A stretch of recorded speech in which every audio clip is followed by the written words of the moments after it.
മഹാത്മാഗാന്ധി ദേശീയ ഗ്രാമീണ തൊഴിലുറപ്പ് പദ്ധതിയുടെ പേരും ഘടനയും മാറ്റാനുള്ള കേന്ദ്ര സർക്കാർ തീരുമാനത്തിൽ മുഖ്യമന്ത്രി പിണറായി വിജയൻ ശക്തമായി പ്രതിഷേധിച്ചു. സംഘപരിവാറിന് ഗാന്ധി എന്ന പേരിനോടും ആശയത്തോടും എത്രത്തോളം വിദ്വേഷമുണ്ടെന്ന് പേരുമാറ്റത്തിലൂടെ വ്യക്തമാണ്.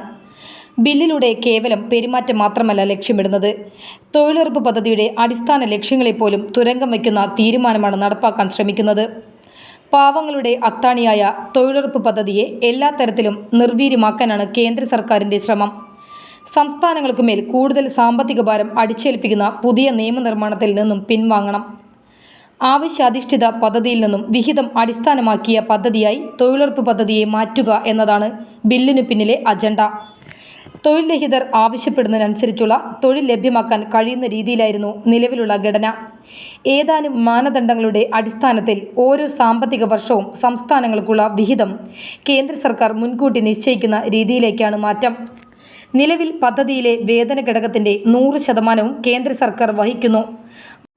ഭൗതിക ഘടകത്തിൻ്റെ ചെലവുകൾ 75:25 എന്ന അനുപാതത്തിൽ കേന്ദ്രവും സംസ്ഥാനവും പങ്കിടുന്നു. ഈ രണ്ടും 60:40 എന്ന അനുപാതത്തിൽ കേന്ദ്ര സർക്കാരും സംസ്ഥാനവും പങ്കിടണമെന്നാണ് പുതിയ ബില്ലിലെ വ്യവസ്ഥ. ഇപ്പോൾ രൂപം കൊടുത്ത ബിൽ നിയമമാവുന്നതോടെ കേരളത്തിനുള്ള കേന്ദ്ര ബജറ്റ് വിഹിതത്തിൽ വലിയ കുറവുണ്ടാകും. മൊത്തം ചെലവിൻ്റെ 60% മാത്രം കേന്ദ്ര സർക്കാരിൽ നിന്നും ലഭിക്കുന്ന നിലയുമുണ്ടാകുമെന്നും മുഖ്യമന്ത്രി ഫേസ്ബുക്കിൽ കുറിച്ചു.